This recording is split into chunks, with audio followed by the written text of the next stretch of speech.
Moses, can you hear me? They're turning out the lights in the upper galleries of the museum. Listen.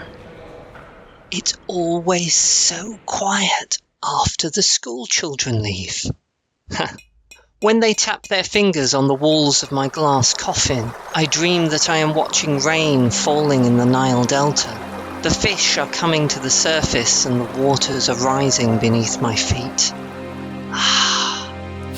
I so wish I could feel moisture on my face again. My tear ducts have been dry for over 3,000 years now. If I were to start weeping all the tears that I owe, I fear that I would drown inside my own bindings.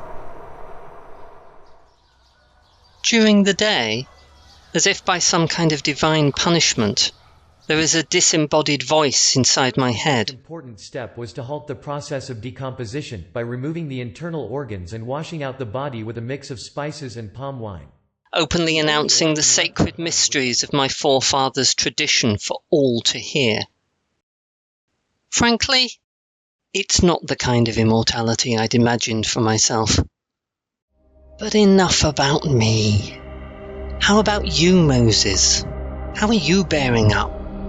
I understand they worship you as some kind of holy man these days. Immortalized yourself within the pages of a book, while all your followers argue about the meaning of inscriptions on stone tablets. Perhaps we are not so very different after all, you and I. I've had a lot of opportunity to reflect on the time that we spent together as a family in the early days, before all the unpleasantness.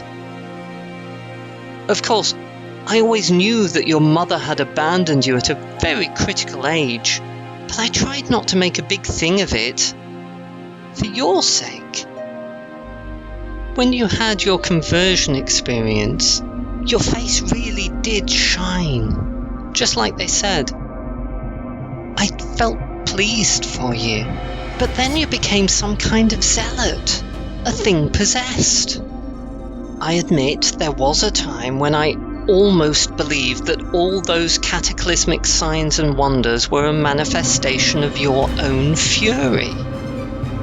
But back then, I couldn't imagine how it was even possible for one man to be so angry. I understand now.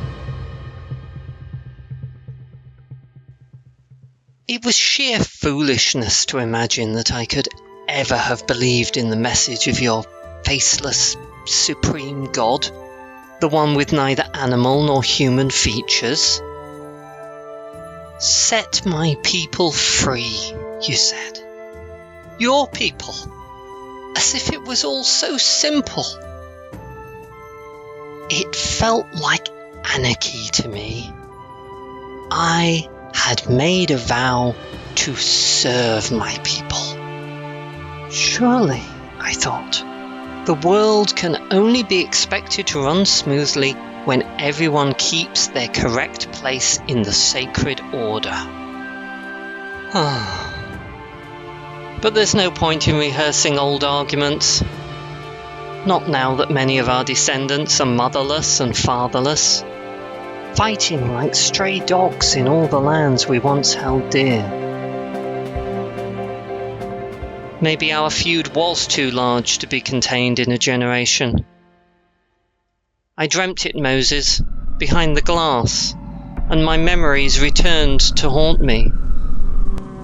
Homes destroyed, widows grieving, livestock and newborns starving, great kingdoms rising and falling, again and again, and I was powerless, watching from a far distance. The darkness of that night was so long. In my despair, I even began to imagine that I was a failure. Not because I wouldn't submit to a foreign religion, or because I refused to dismantle my father's empire on a whim. No.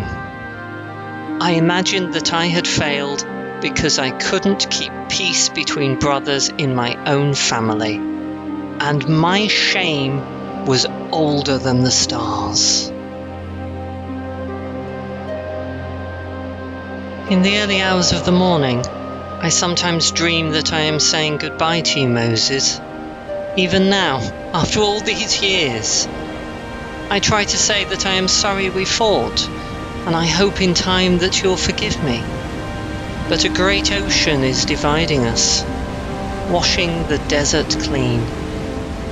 I don't know what face I will wear when I finally make it to the afterlife, but my eyes are open in the dream, and for the briefest of timeless moments, I feel golden.